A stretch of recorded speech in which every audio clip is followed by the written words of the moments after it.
Всем привет! Добро пожаловать на мой канал. Здесь я рассказываю о программировании и жизни в Великобритании. Сегодня будет полезное видео для тех, кто любит путешествовать, а также получать новые впечатления. Я расскажу, как самостоятельно собрать документы и податься на визу в Великобританию, не пользуясь услугами агентств и не платя лишние деньги. Итак, приступим. Для начала открываем ваш любимый браузер и в поисковой строке пишем Visa UK. Первый результат, возможно, у вас он будет не первый, но один из первых, находим сайт с названием gov.uk. Это государственный сайт различных структур Великобритании. Именно на нем мы будем подавать заявление на визу. Открываем этот сайт. Видим на английском открылась страница, как податься на визу, чтобы приехать в Великобританию. Тут достаточно много текста. Если вам интересно, можете действительно все прочитать и ознакомиться. Я же покажу, как быстро сформировать заявление. Для начала, что мы видим? Есть пункты.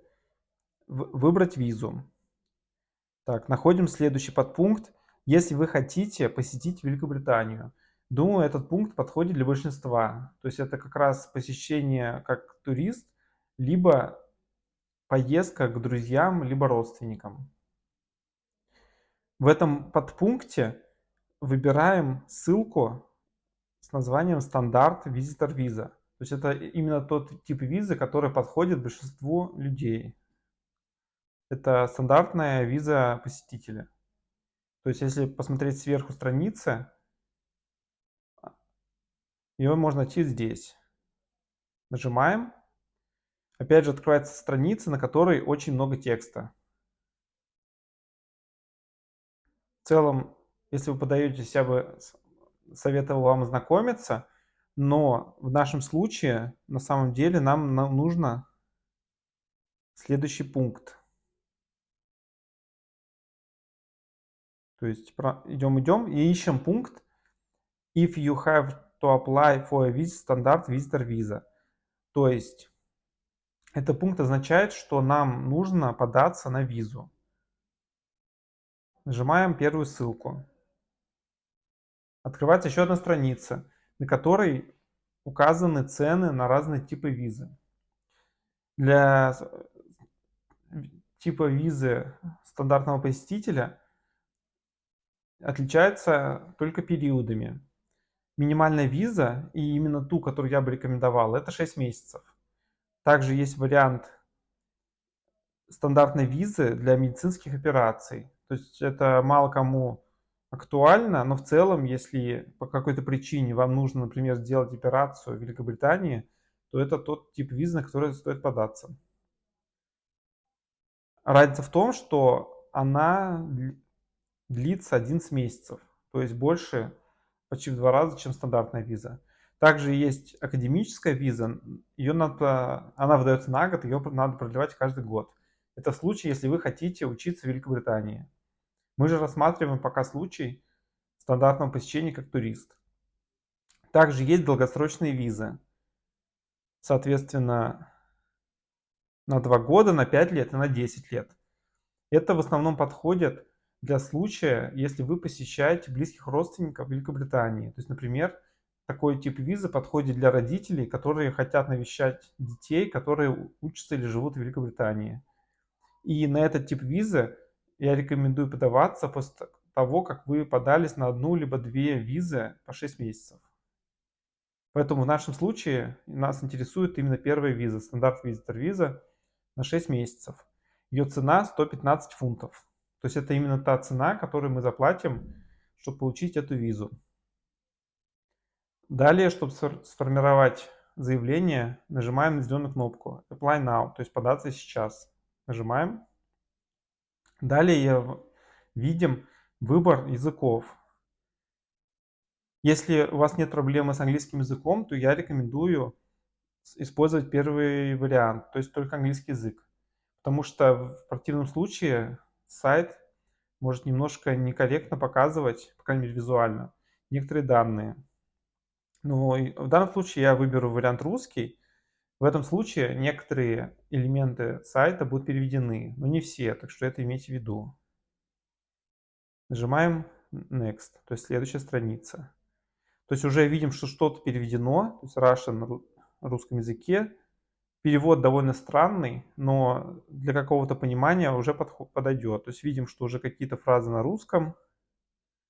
То есть вы можете прочитать вопрос на русском, но ваши ответы должны быть на английском языке. Это стоит учитывать. То есть если вы формируете заявление, обязательно не забывайте, что все, что вы пишете, должно быть на английском языке. Даже если вы указываете адрес, притом этот адрес может быть достаточно сложный. То есть надо писать любые названия на английском языке. То есть лучше просто делать транслитерацию. То есть если написано переулок и какое-то название, то просто английскими буквами так и пишите. Переулок. Так, далее есть два варианта. Показать вопросы на русском и английском, либо только на английском. Выбираем первый вариант, то есть чтобы был и вариант на русском. Далее нужно выбрать страну, из которой вы подаетесь. Тут, я думаю, для большинства будет актуальна Россия, но есть следующие правила. То есть можно подаваться из страны, гражданином которой вы являетесь и в которой вы можете находиться в момент подачи. Также можно податься из страны, в которой у вас есть ВНЖ, то есть вид на жительство, и вы постоянно в ней проживаете. Например, это может быть Турция, Казахстан, различные страны Европы. То есть в нашем случае я напишу Российская Федерация. И жмем далее. Так, следующий пункт означает, что мы должны найти адрес визового центра. Для России визовый центр находится в Москве. Еще был в Екатеринбурге, но по моим данным он уже не принимает заявления. Поэтому в любом случае стоит ознакомиться с адресами. Но в данном случае пишем, что мы знаем адрес. Также есть страничка, можно ее открыть, которая поможет найти визовый центр.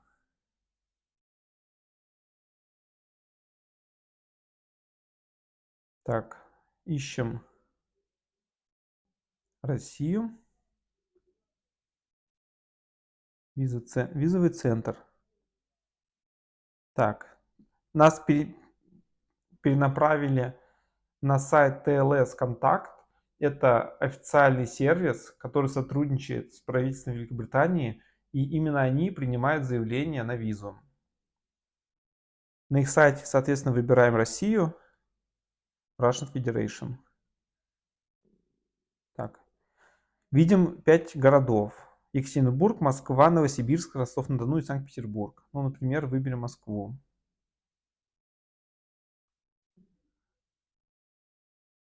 Так.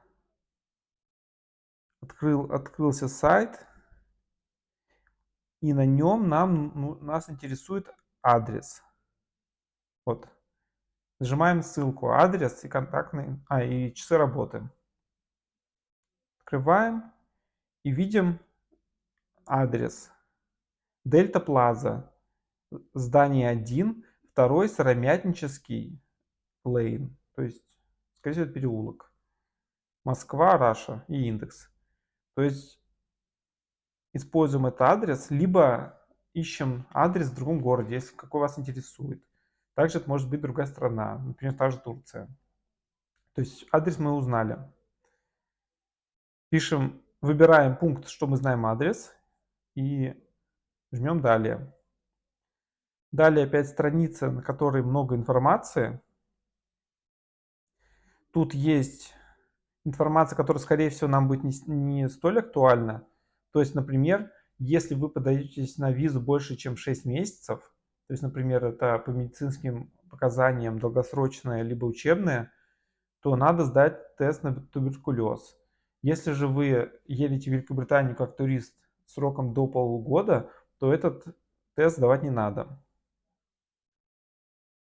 Также тут указывается, что для сдачи на визу будет собираться биометрическая информация. Это отпечатки пальцев и фотографии. Так, чтобы начать подачу заявления, жмем Start Now, то есть начать сейчас. Тут можно выбрать различные пункты. То есть, к примеру, если вы уже начали формировать заявление, то можно продолжить, и оно продолжится с того места, где вы остановились. Ну, допустим, нажмем «Открыть мое другое заявление». Открывается страница подачи заявления. Сверху написан прогресс. То есть Start, Application, Documents, Declaration, Pay и Forward Actions. Что у нас есть? То для начала надо ввести адрес электронной почты и пароль. Также подтвердить пароль. На эту почту придет ссылка, по которой вы можете зайти на эту же страницу и продолжить подачу заявления. Жму «Сохранить». Далее переходим на пункт 2. Это и есть основной этап подачи заявления. Так, что тут есть? Тут надо будет заполнить достаточно большую анкету. Обращайте внимание, что анкету надо заполнять только на английском языке. Далее пункт заполняете вы сами, либо ваш представитель. То есть если вы лично заполняете, просто пишем, что это вы. Так. Далее, что о том, что вам будут приходить различные письма на электронную почту. То есть использовать ту же ли почту, которую вы указали на первом пункте. Так, мы хотим использовать другой адрес. Нет. То есть все обновления будут приходить на наш основной адрес. Далее нужен телефонный номер. Если у вас этот номер, так, ну указывайте, соответственно, городской, мобильный и так далее.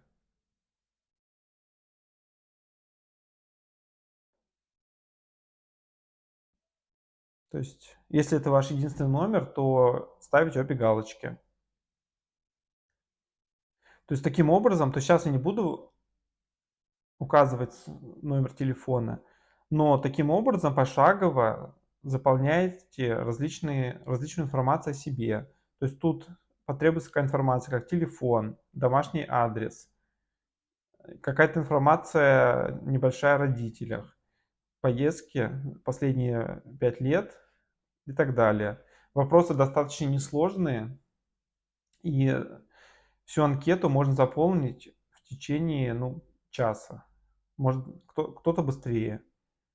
Далее есть третий этап, следующий. То есть, когда вы ответили на все вопросы, следующий этап – это подача документов. Все документы, кроме заграничного паспорта, надо загрузить электронно. То есть вы сканируете ваши документы и загружаете их на этом сайте. Какие документы вам могут понадобиться? В первую очередь это документы, подтверждающие ваши финансовые возможности. Как минимум это справка с работы, если у вас она доступна. Может быть, это справка о ИП, ООО и других формах организации, если вы являетесь, например, директором организации или ИП. Также банковские выписки, которые подтверждают, что у вас есть на счету сумма, достаточная для поездки. Еще полезны могут быть документы, например, на квартиру или какое-то другое имущество, которое вам принадлежит. Это тоже может оказать помощь и облегчить заявление. Следующая особенность является такая, что есть вариант податься на визу как турист, то есть вы собираете документы, и все платежные, в том числе документы, показывают вашу состоятельность в том, что вы можете оплатить и обеспечить всю свою поездку. Но есть другой вариант. Это посещение друзей либо родственников. То есть, если у вас есть какие-то знакомые в Великобритании, они могут вам написать приглашение, и в том числе друзья либо родственники могут служить спонсорами для вас. Таким образом, от вас не потребуется подтверждение ваших финансовых данных. То есть от приглашающего человека, то есть человека, который проживает в Великобритании, требуется письмо, где он пишет, что приглашает вас, а также обязуется вас полностью обеспечить. Далее какая-то информация, например, паспорт, либо вид на жительство в Великобритании, справка с работы, банковские выписки, и в целом этого достаточно. Если же приглашающий человек не является вашим спонсором, а только лишь предоставляет вам, к примеру, жилье, то от него потребуется документ, подтверждающий личность, а также документ, подтверждающий адрес. То есть обычно это какой-то коммунальный платеж, который приходит на почтовый адрес в Великобритании.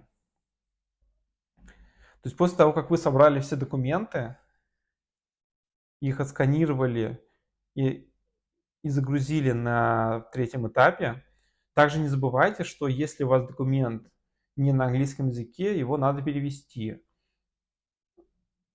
Соответственно, нужно найти переводчиков, которые могут это сделать. В принципе, это несложно. Далее на четвертом этапе это декларация. Там буквально пара простых пунктов. То есть вы подтверждаете, что все, что вы до этого заполняли, является правдивым, и, соответственно, вы поступаете честно. Далее этап оплаты. Здесь предлагается оплатить пошлину в размере 115 фунтов для самой простой визы. Придет подтверждение платежа. Это письмо является обязательным для того, чтобы прийти на подачу заявления. Поэтому это письмо сохраните, распечатайте и возьмите с собой на подачу биометрических данных.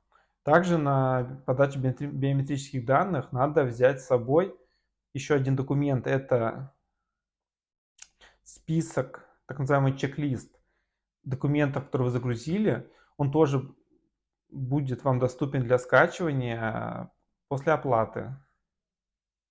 В этом чек-листе галочками надо отметить те документы, которые вы предоставляете. Далее, после того, как вы оплатили и на шестом этапе скачали чек-лист и поставили галочки, вас перенаправят на сайт TLS Контакт, который мы недавно открывали. На этом сайте предложат выбрать время, удобное для посещения. Обычно нет сложности с доступностью времени. То есть в отличие от той же подачи на шенгенскую визу, на подачу на визу Великобритании ажиотажа нет. Поэтому выбираем ближайшее время. Обычно это в пределах недели. И к этому времени, соответственно, посещаем визовый центр. Там у нас проверят заграничный паспорт, соответственно, его заберут. Возьмут отпечатки пальцев и сделают фотографию. После этого на электронную почту придет ссылка, по которой можно отслеживать прогресс заявления. У заявления есть несколько этапов, то есть обычно там указано 5 этапов. Соответственно, можно следить, как продвигается рассмотрение заявления. Заявление в Великобританию рассматривается достаточно долго. Стандартный период рассмотрения – это 15 рабочих дней, то есть 3 недели. Но в последнее время срок подачи увеличился, и он составляет от 1,5 до 2 месяцев. Это стоит учитывать, так как на момент подачи заявления вы отдаете загранпаспорт. И если у вас нет второго, то, соответственно, на этот период вы не сможете покидать страну. Так, это все. Также важная деталь, что при подаче заявления на месте уже в визовом центре есть возможность заказать доставку домой документов. То есть, когда виза будет готова, есть вариант либо прийти снова в визовый центр и получить документы лично, либо курьерская служба доставит вам документы домой в удобное время. Это особенно хорошо, если вы живете далеко от визового центра, то есть, например, в другом городе. Поэтому я бы рекомендовал вам пользоваться именно услугами такой доставки. На этом все. Весь процесс несложный. Если что, задавайте вопросы, отвечу с удовольствием в комментариях. Всем желаю успехов в подаче документов и хорошо отдохнуть, посетить такую замечательную страну, как Великобритания. Всем спасибо за просмотр, всем пока.